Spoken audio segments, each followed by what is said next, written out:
everyone. I'm Katie Daryl, and today we are at home and social with the one, the only, the fabulous David Archuleta. How are you, David? I'm doing well, Katie. Thanks. And you?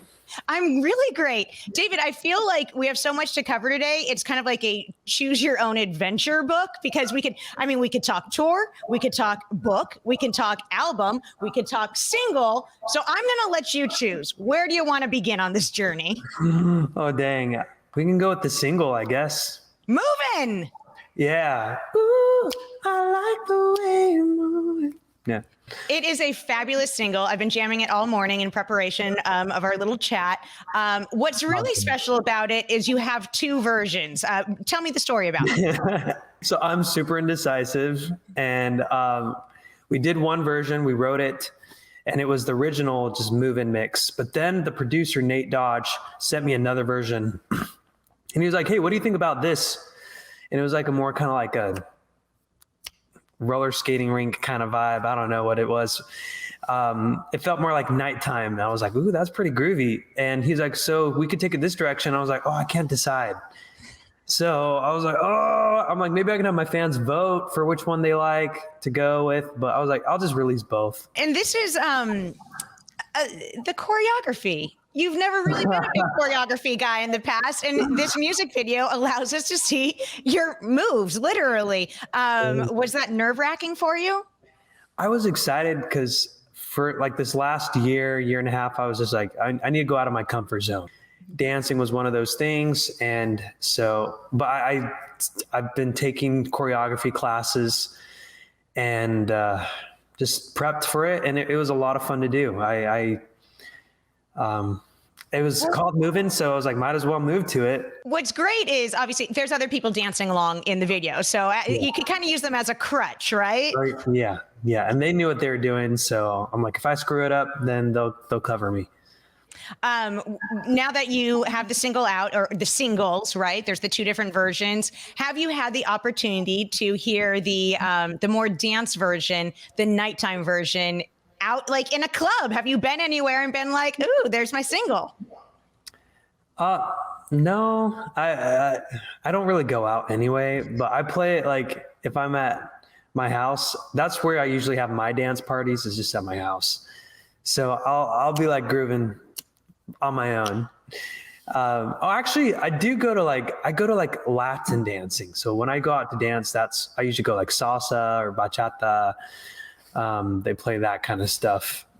So not really like American music as much, but. Well, and speaking of the Latin music and the salsa, there's a vibe. There's definitely a vibe and a tone to this song that that leads you to that Spanish and salsa influence. Oh yeah. Oh, good. That was the goal. Cause my mom's like, I want to have more music that's Latin feeling, like represent the Latin side of you. Cause she's from Central America. And so I was like, okay, I just always get nervous because I'm like, oh, can I pull this off? But I decided to go more for that Latin feel with Moving, at least the normal original mix.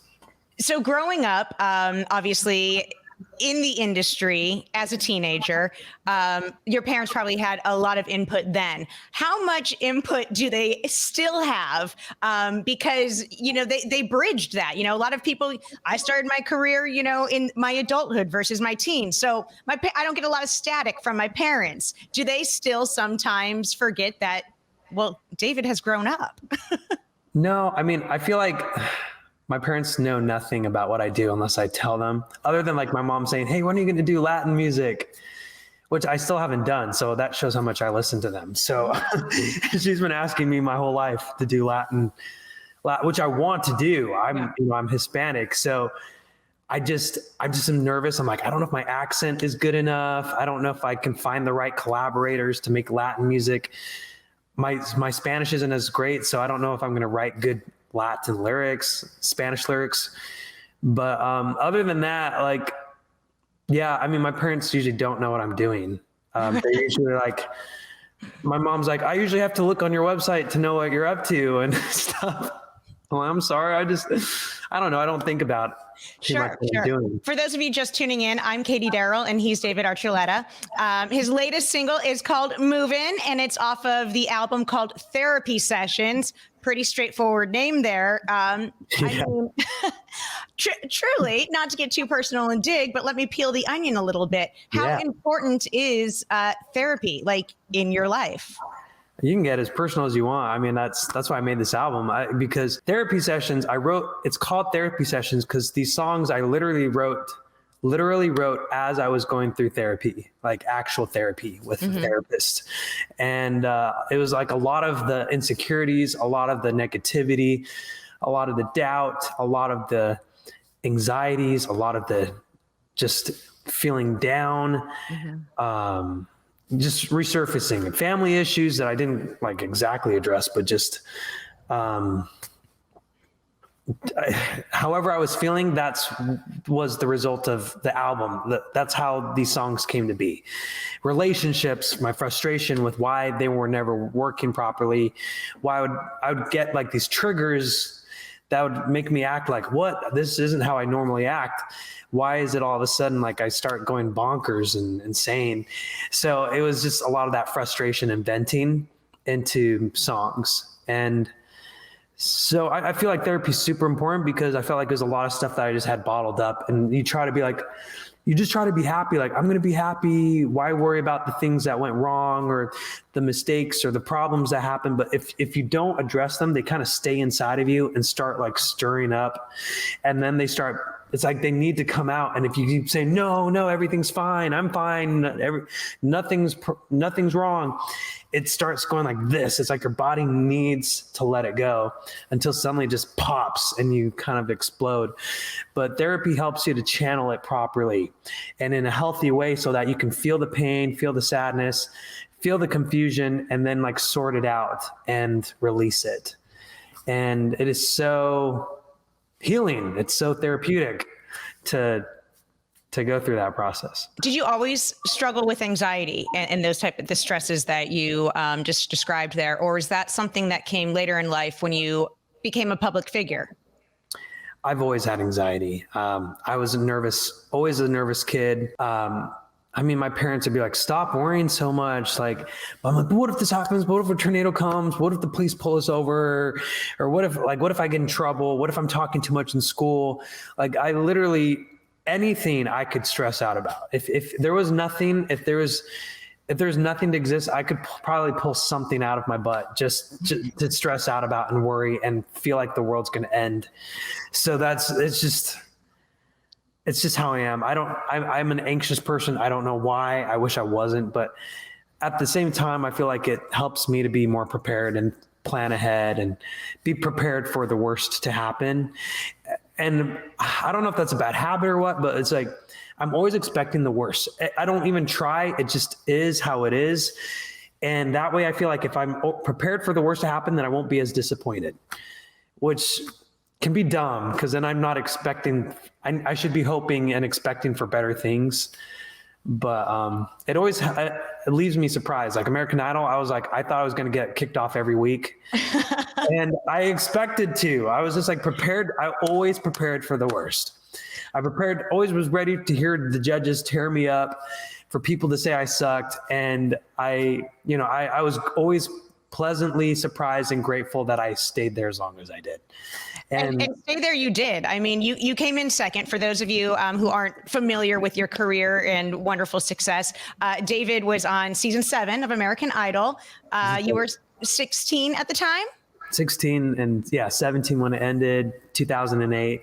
Runner-up, 44 million people voted for you, David. 44 million. I mean, at any point, if you were having self-doubts about being, kicked off and your voice, I mean, I would imagine once you learned a number like that 44 million people were rooting for you, had to feel good, right? Man, was it 44 million people or just 44 million votes? Well, 44 million votes. So, I mean, so you're right. There are those people that were like, so I mean, it was amazing when I was in the bubble of American Idol. You're in the studio, you're just kind of doing whatever they have you doing. Oops, sorry. And when I would when you would leave the bubble, like to go shopping and get clothes, suddenly like all these people were surrounding you. And I'm just like, what's going on? Like, this is the kind of stuff I would see on the news, like people swarming stars. And I didn't really feel like that because literally 2 months before, or even a month before, I was at school. And so I was like, what is going on? And it's not like I really knew how to handle all of it. Sure. Kind of like, what do I do? like I was already the awkward, like, person who kept himself. So I'm like, how am I supposed to deal with the paparazzi and people coming up? And like, even at the airports, like people were just swarming. I was like, oh my gosh. But at the same time, it helped me realize, okay, maybe I'm doing something that people like, or I'm doing something that is worthwhile, that people are watching and keeping me on the show. So it definitely was a confidence booster. It taught me that, okay, I can do this for a living. Cause I never thought I could. I always hated the sound of my voice, but I loved to sing. So there's always this conflict inside of me. So it was, I'm glad I did it. Even it was, here I am now talking to you because I decided to go there. Of course, right? You took a chance. You went to an audition down in San Diego, right? Yeah, I went to San Diego. I read that you started singing or getting very interested in singing around the age of 6 when you heard the music of Les Mis. Yeah. Do you have Broadway ambitions? Man, I'm surprised you know about that. Yeah, I'm your stalker, David. I know everything. You know everything about me, Katie. No, I was interested. My dad was into musicals when he was little, as was his mom and his family. Really, they were all in musicals. I've never been in one. I think it'd be cool too. Acting and memorizing all the lines. I mean, I have a hard time memorizing a song. So to think of like a whole script and like it always stressed me out and overwhelmed me, but I would really like to try it. And I'm actually looking to do something soon, like not like a Broadway thing, but like trying out like a local production to see how it feels. Cause I think it would be really fun. A different experience. Like I said, it's about going out of my comfort zone right now. David, a local production. You're David Archuleta. I mean, come on. Your debut single went to number 2. I mean, you come out of the gates pretty strong. I challenge you to think a little bit bigger. I think you could do it. Well, thanks. I know I need to. I've been invited to audition for things. I just never heard back from them. Or like I was gone. I got caught when they were doing the Les Mis like reproduction on Broadway. Yeah. They invited me to see if I would be interested in being Marius. But I was taking a break from music for 2 years when they reached out. I was in Chile. I was a missionary. And I was like, oh, crap. But I was like, well, it's not the right time because I'm in Chile doing something else, taking a break from music. But who knows? Maybe another time, because I would actually really love to be Marius. I think that'd be so cool. Because that's the musical that got me into singing. Let's take a step away. We were talking about David Archuleta's album. It's called Therapy Sessions. The latest single is Movin'. But I want to talk about the book. You decided to get into publishing a children's book. And I believe it's kind of based off of a song you had, right? My Little Prayer. Yeah, My Little Prayer. I mean, it was kind of a weird thing because I've never written.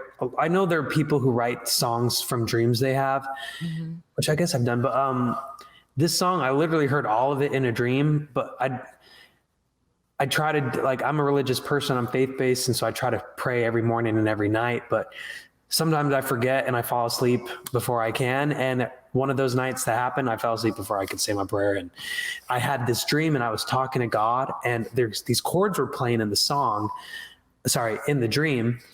And I just was singing my prayer over them. And while I was talking to God, he just like responded back to me and said, hey, get up and write this down. And I was like, oh, okay.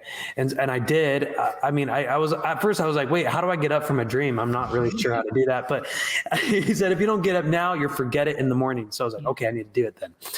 I got up, went straight to the piano, recorded the chords, wrote down everything I'd said in the prayer. It was like clear as a bell in my head.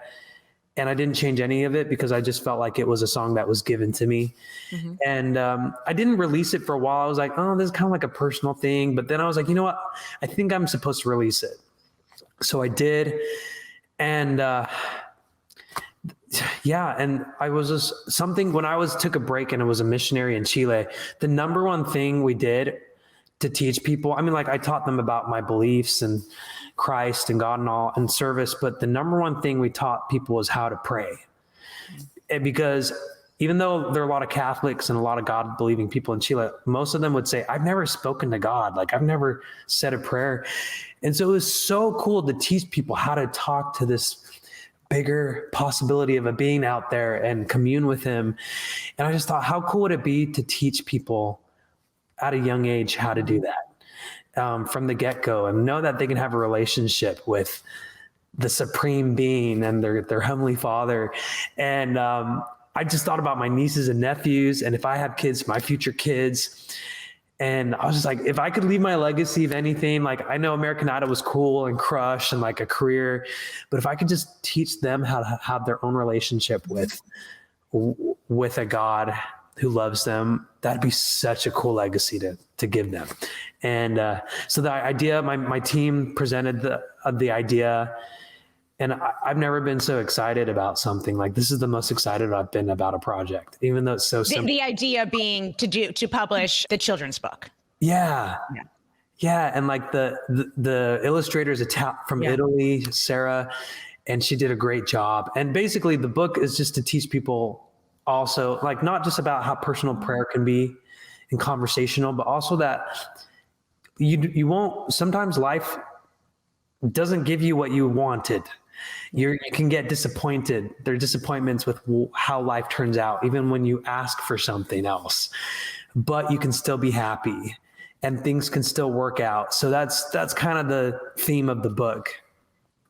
Very cool. For those of you just joining us, I'm Katie Daryl. He's David Archuleta. The latest album is Therapy Sessions. The latest single is Movin', but the tour is scheduled for 2022 because, like all things, they have to be rescheduled. Yeah. Originally, it was 2020. And, of course, we had a worldwide pandemic happen. So then we pushed it to 2021, and then it got pushed back again. Yeah. We're just all kind of in limbo right now with how life is going. Well, I love that the tour, correct me if I'm wrong, is it still called the Okay, All Right tour based on the song? Yeah. There was a song called Okay, All Right on Therapy Sessions, which basically was kind of amazing. Oh, thank you. Like you can go crazy sometimes just from like feeling anxious and like, oh my gosh, like what the heck is going on? But it's fine. I'm fine. Okay. All right. It's fine. I'm fine. Okay. All right. Well, and the music video is perfect. And, truly, you're acting, you're doing, this is not just you singing and looking suave, but there's like the smiles and all that stuff. Was that difficult to do a more of an acting video? Well, thank you. First off, it was fun. I have done some acting things since I did I did a Filipino soap opera, a little mini series called Nandito Ako. Ooh la la. Yeah. Oh my God. Like I could even show you like a pillow from it. There's like merchandise and all, but it's pretty fun. But so I got a lot of that like experience doing that. I'm not the best actor still, but it was still something fun to do. I did some cameos like on iCarly and Hannah Montana, but I was just myself. So it was like I got some practice. I've taken some acting classes. I need to take some more. We can all improve. Well, coming up on September 6th, Access TV is actually doing a celebration of John Lennon and the 50th anniversary of the song Imagine. I know that you're going to be involved in this special. Sent us a little bit of a blurb about the importance of John Lennon and the song. But I want to dig in. I need to peel that onion a little bit more. When you performed on American Idol, you actually sang the song Imagine, and you chose the third verse. I know everything gets truncated on that show. No one's got time for a full 2.5 minutes. But why did you select the third verse of Imagine? Yeah, well, I only had 2 minutes, so they only gave me one verse to sing.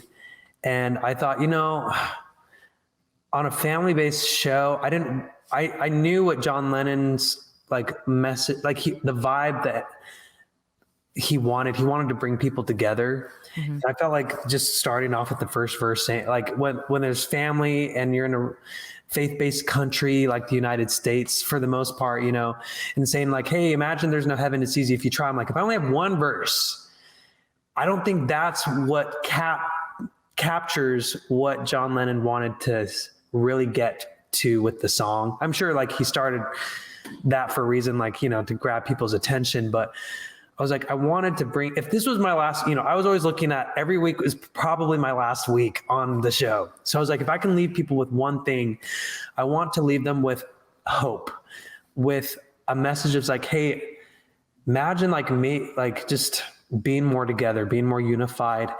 And just the feeling like, even if we're not there, even if we never get there in our lifetime, and just imagine it and feel what it feels like. Just of the hope and the possibility of being one, like just the thought of it automatically brings you to that place and you feel more peace. And I wanted that, like, to leave people. I was thinking about the song Imagine myself the other day because I'm going to be hosting this special or co-hosting it with Amit Zappa. And when you think about the song Imagine, that it's a point. Either there was, for us, we're a younger generation, it's always existed. There's been no life without Imagine. And then there's a generation that got to hear it and experience life before Imagine and after Imagine. And I think it's special that we got to grow up and that song has always been around and been part of us, and just the lexicon and the ideology and the importance of it and the significance has always been part of our life. And we've always just known that this iconic tune existed. I mean, it's the lyrics, you know, in that when he says, I think the most impactful lyric of that just when he just says, you may say I'm a dreamer, like, you know, showing the skepticism of people, but then him to say, but I'm not the only one. I think though it's just those that simple line is so powerful and it's so well written to say, hey, there's room for dreaming. There's room for dreamers. There's room for possibilities, and of what you previously thought was even unimaginable. He's bringing room to be able to imagine the impossible. And I think it's so powerful. He was just such a writer. What a song, what a lyric. I love that lyric. Well, David, thank you so much for joining me today. I love that you're going to be a part of our Access TV John Lennon celebration, 50 years of Imagine. Your album is fantastic. It's Therapy Sessions, the new single, Movin'.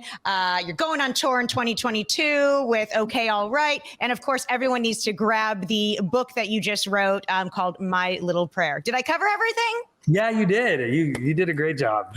David, it's been so nice chatting with you today. Good luck with the tour and make sure you stay safe. Thank you, Katie. Great to talk to you. Thanks for having me. Hey there. Thanks for watching Access TV. Subscribe, follow, like, and do all the good stuff. And make sure you leave a comment below. I don't know, just let us know what your favorite Access TV show is, or who your favorite bands are, and what artists you're into, or just say hi, man. I like to be told hi. We love hearing from you. That's the point, all right? Keep it coming.